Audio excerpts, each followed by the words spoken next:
शिवाय नमस्तुभ्यम। पंडित प्रदीप मिश्रा जी द्वारा बताया गया यह उपाय है। सूर्यास्त के समय घर की बेटी बहू ने घर की चीज़ें कभी किसी को नहीं देनी चाहिए, जैसे कि दूध, रोटी और पैसा। ये शाम के समय किसी को नहीं देना चाहिए, क्योंकि हमारे घर का पैसा हमारे घर में रहे तो अच्छा है।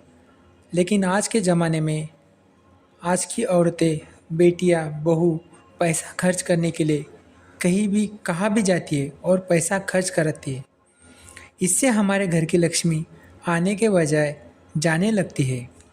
शाम के समय अगर भिक्षुक भी आए तो उसे पैसा, दान, रोटी ऐसी कोई भी चीज़ नहीं देनी चाहिए।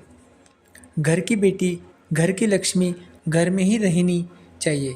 घर के चौखट पर अगर गलती से भी घर की औरतें, बहू, बेटियां बैठ जाती है तो उनको बीमारी लगने के चांसेस ज़्यादा होते हैं।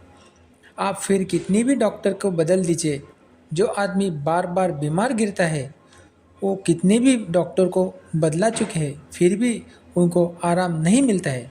शिव पुराण, स्कंद पुराण, इसमें इसका वर्णन बताया गया है कि एक आटे का दिया, उसमें 4 बत्ती रखे, तिल्ली का तेल डाल दे, सरसों का तेल डाल दीजिए और घर के चौखट के बाहर नवमी तिथि के दिन उसे रख दीजिए। सिर्फ 21 बार उसको, जिस आदमी को बीमार है, बार बार बीमार गिरता है, उसको मानसिक प्रॉब्लम है, किसी भी तरह की बीमारी है, उसके सिर के ऊपर से एक बार आपको ये उतार कर रखना है। आपको कितनी बार करना है? 21 बार करना है। ऐसे करने से उसकी कितनी भी बड़ी बीमारी हो वो छूट जाती है। जितनी भी दवाइयाँ लेता है वो सब छूट जाती है। फिर आपको कभी डॉक्टर को दिखाने की ज़रूरत नहीं लगती। हिंदू धर्म में जितने भी शास्त्र है उसमें ये बताया गया है, महाराज तुलसी दल, बेल का पत्ता, शमी का पत्ता, दुर्वा अगर हम नख से तोड़ते हैं या अगर उसे तोड़ दिया जाता है, भगवान को समर्पित किया जाता है, तो ये भगवान को समर्पित नहीं होता है। इसका वर्णन शिव पुराण में भी बताया गया है कि आप कौन से ही घड़ी में, कौन से ही शुभ कार्य में आप अगर नख से तोड़ते हो तो वो अशुभ माना जाता है। भगवान उसको स्वीकार नहीं करता है। कई लोगों को आदत रहती है कि तुलसी का दल तोड़ेंगे तो नख से, दुर्वा तोड़ेंगे तो नख से, बेलपत्री को तोड़ेंगे तो नख से। ऐसे ये आप नख से तोड़ने वाली चीज़ें अगर आप भगवान को चढ़ाते हो तो भगवान इसे स्वीकार नहीं करता है। आदमी की ज़िंदगी भर में बहुत सारे दुख है, तकलीफ़ है, मानसिक बीमारी है, कोई कार्य नहीं हो रहा है तो कोई बोलता है ये अंगूठी पहन लो, वो अंगूठी पहनो, ये चीज़ें कर लो, वो चीज़ें कर लो, ऐसे बातें करते हैं। आप ये कर लो, सारे तरह के कपड़े पहन लो, सारे बाबा बदल दो और सारे देवता बदल लिए, फिर भी आपको सुख नहीं मिलता, तो आपको एक बार शिवरात्रि का एक उपाय आपको करना है साहब। मुझे उम्मीद है कि आपको जितनी भी परेशानी है उसका असर आपको दिख जाएगा।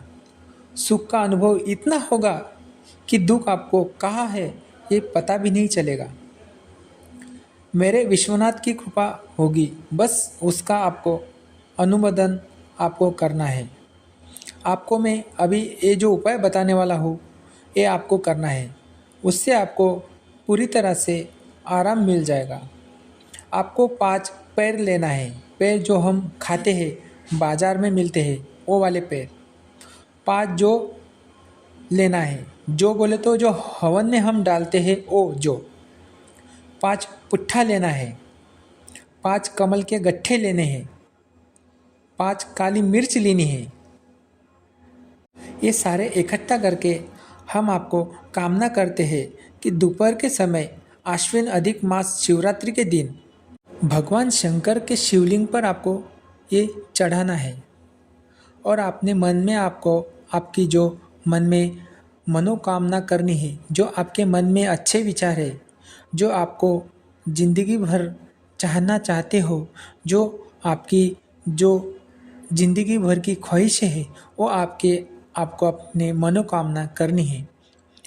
और ये करते समय आपको शिवलिंग के सामने 11 दिए जलाने हैं, घी के दिए जलाने हैं।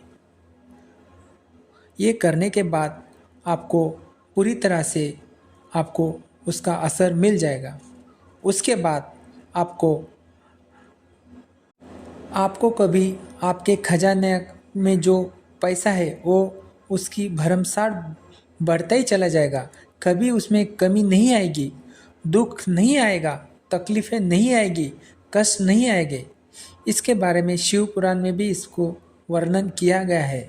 लेकिन आपको ये बात समझना चाहिए, बस आपको ये ज़िंदगी भर में आपको ये एक बार करना है।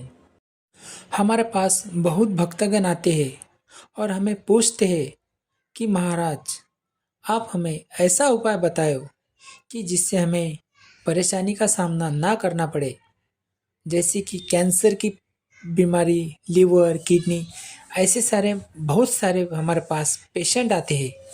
वो हमें बताते हैं कि हम इस बीमारी से तंग आ चुके हैं।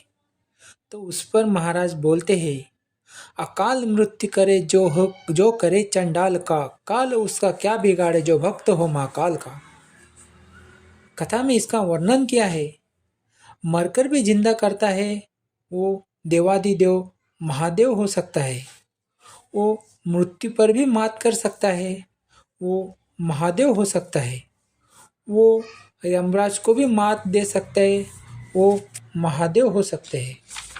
वर्तमान भूत भविष्य के सारे का दर्शन करे वो महादेव जी हो सकते हैं।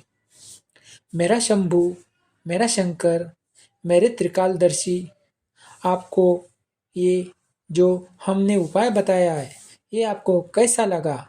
जो जिंदगी भर आपको याद रखना है और अपने जीवन में आचरण आना है।